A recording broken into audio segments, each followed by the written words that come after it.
அனைவருக்கும் இனிய வணக்கம் நண்பர்களே. இன்னைக்கு நம்ம உற்சாக நியூஸ் சேனலில் நம்ம வீடியோவில் எதை பற்றி பார்க்க போகிறோன்னா, பிரதோஷ தினத்தில் நீங்கள் எப்படி வழிபாடு செய்வது, ஒவ்வொரு நாளும் வரக்கூடிய ஒவ்வொரு கிழமையில் வரக்கூடிய பிரதோஷத்திற்கு தனி சிறப்புங்க.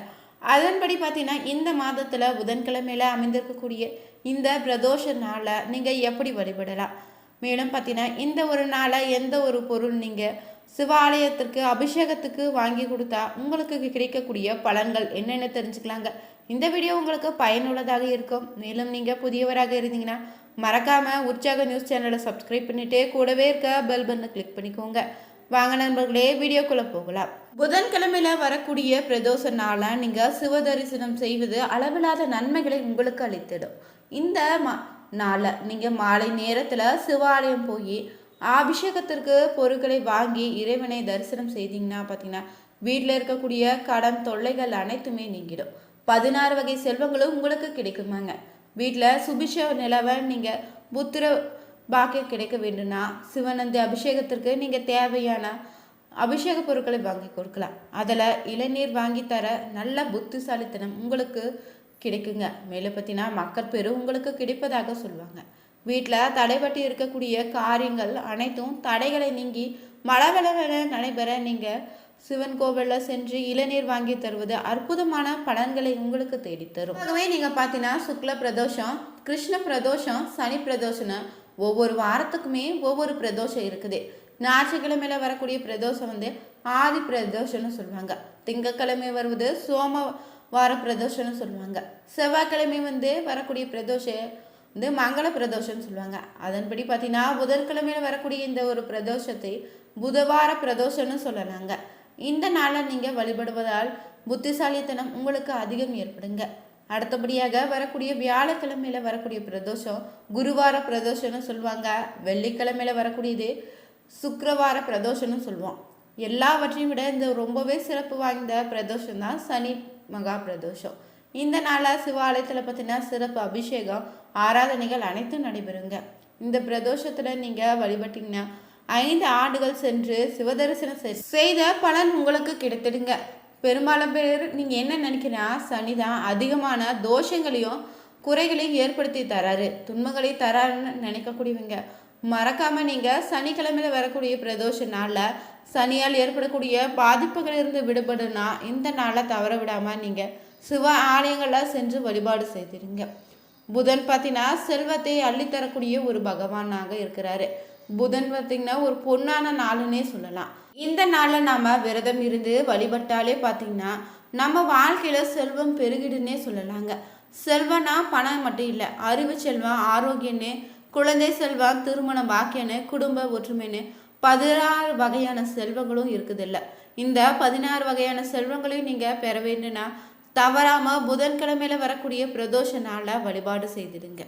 இன்று மாலையில் பார்த்தீங்கன்னா 4 மணிக்கு தான் சிவாலயத்தில் பார்த்தீங்கன்னா சென்று நந்தி பகவானுக்கு நீங்கள் அருங்கம்புல் மாலை அணிவித்து தொழில் தடைகள் நீங்கிடுங்க. ஆனால் பொதுவாகவே பார்த்தீங்கன்னா மாலை 4:30 மணி முதல் 6:30 மணி வரையிலான நேரம் தான்.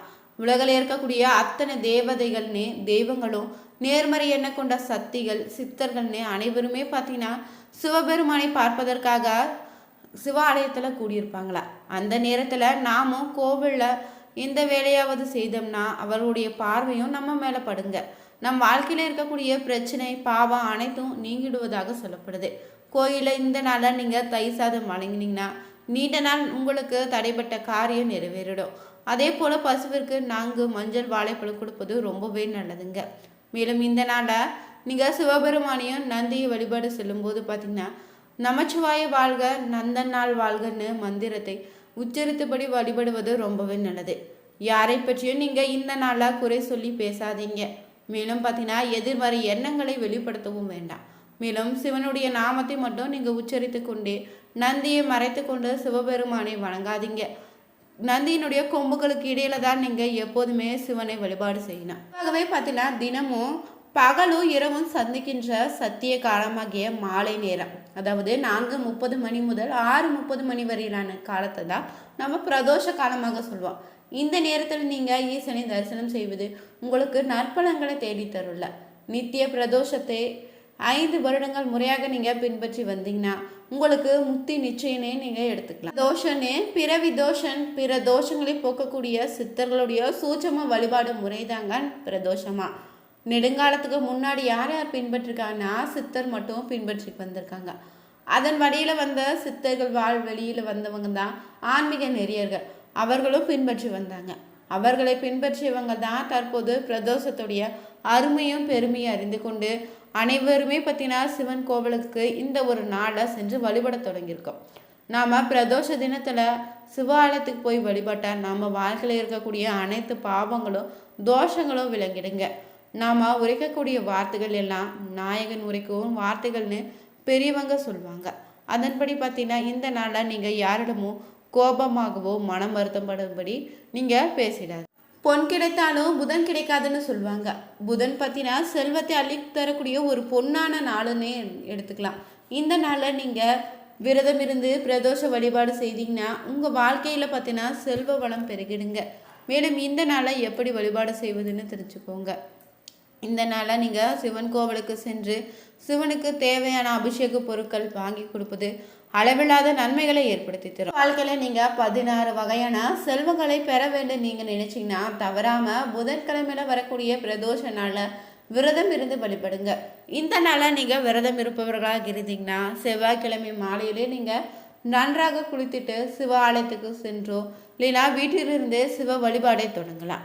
மேலும் பார்த்தீங்கன்னா சிவனுடைய மந்திரத்தை நீங்கள் 108 முறை உச்சரிக்கணும். கிழக்கு திசை நோக்கி அமர்ந்து கொண்டு இந்த ஒரு மந்திரத்தை உச்சரிங்க. ஓம் நமச்சிவாய என்ற மந்திரத்தை 108 முறை உச்சரிக்கணுமா. பின்னர் பார்த்தீங்கன்னா இரவில் எளிய உணவு மட்டும் நீங்கள் எடுத்துக்கோங்க. அடுத்த நாள் புதன்கிழமை காலை எழுந்து நீங்கள் குளிச்சுட்டு அருகில் இருக்கக்கூடிய சிவன் ஆலயத்துக்கு போய் அதுவும் செருப்பு போடாமல் நடந்தே தாங்க நீங்கள் போகணும். சிவபெருமானையும் நந்தி பகவானையும் நீங்கள் வழிபட்டு புதன்கிழமை பிரதோஷ விரதம் இருந்தீங்கன்னா அந்த நாள் முழுவதும் பார்த்தீங்கன்னா உண்ணாமல் விரதம் இருங்க. இல்லை உடலுக்கு முடியல அப்படி இருக்கவங்க பால் பழம் மட்டும் உண்டு கூட நீங்கள் விரதம் இருக்கலாம். வாழ்க்கையில் இருக்கக்கூடிய அனைத்து தடைகளையும் காணாமல் போக நீங்கள் இந்த ஒரு நாளில் சிவன் கோவில் அமர்ந்து கொண்டு 108 முறை பார்த்தீங்கன்னா ஓம் நமச்சிவாய மந்திரத்தை கொடிமகரத்துக்கு அருகிலே நீங்கள் இல்லைன்னா தலைவரிச்சத்துக்கு அருகில் அமர்ந்து கொண்டு நந்தி பகவானுக்கு அருகிலே அமர்ந்து கொண்டு உச்சரித்து வழிபடுவது ரொம்பவே நல்லதுங்க.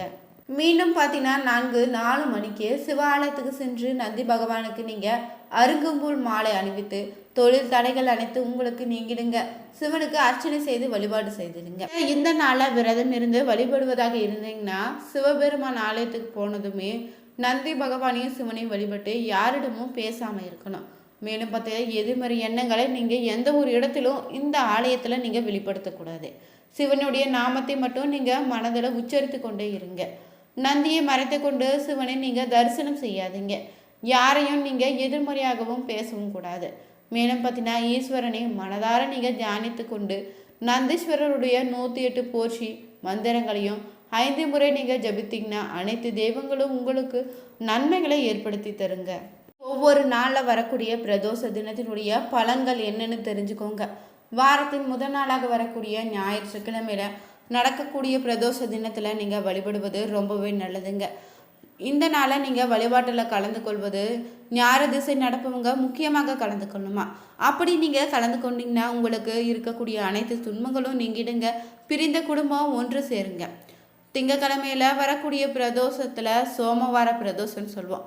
இந்த நாளை சந்திர திசை நடப்பவங்க சந்திரனின் லக்னாதிபதியாக கொண்டவங்களும் வழிபாடு செய்திடணும்.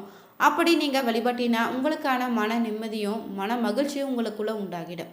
மன வலிமை பெருகிடுங்க. மன சஞ்சனங்கள் மறைந்து மன தெளிவுடன் நீங்கள் இருக்கலாம். செவ்வாய்க்கிழமையில் வரக்கூடிய பிரதோஷ தினத்தில் பார்த்தீங்கன்னா நீங்கள் வழிபடுவது உங்கள் வாழ்க்கையில் இருக்கக்கூடிய நோய் கடன் பிரச்சனைகளிலிருந்து நீங்கள் விடுபடலாங்க. புதன்கிழமையில் வரக்கூடிய பிரதோஷ தினத்தை வழிபடுவதால் உங்கள் வாழ்க்கையில் நீங்கள் 16 வகையான செல்வங்களையும் நீங்கள் பெற்றிடலாம். புதனால் ஏற்படக்கூடிய கேடு பலன்களையும் நீங்கிடும். கல்வியில் சிறந்து விளங்கலாங்க. அறிவு ஆற்றலும் உங்களுக்கு வளரும். வியாழக்கிழமையில் வரக்கூடிய பிரதோஷ தினத்தில் நீங்கள் வழிபடுவது குரு திசை நடப்பவங்க கட்டாயமாக இந்த நாளை வழிபாடு செய்யணும். அப்படி நீங்கள் வழிபட்டால் உங்களுக்கு இருக்கக்கூடிய கிரக தோஷங்கள் ஏற்படக்கூடிய தீமைகள் குறைந்திடுமா. வெள்ளிக்கிழமையில் வரக்கூடிய பிரதோஷ நாளில் நீங்கள் வழிபடுவது பார்த்திங்கன்னா உங்களுக்கு அளவில்லாத நன்மைகளையும் சகல ஐஸ்வர்யங்களையும் உண்டாக்கி தருங்க. தனிப்பட்ட முறையில் ஜாதகம் பார்ப்பதாக இருந்தீங்கன்னா ஜாதகத்தில் ஒரு தெளிவான பதிவையும் பரிகாரத்தையும் பெற்றுக்கொள்ள வீடியோவில் டிஸ்கிரிப்ஷனில் கொடுத்துருக்க நம்பருக்கு மறக்காமல் கால் பண்ணி தெரிஞ்சுக்கோங்க. வீடியோ பிடிச்சிருந்தா மறக்காமல் உற்சாக நியூஸ் சேனலை சப்ஸ்கிரைப் பண்ணிவிட்டு கூடவே இருக்க பெல் பட்டனை கிளிக் பண்ணிக்கோங்க. தேங்க்யூ.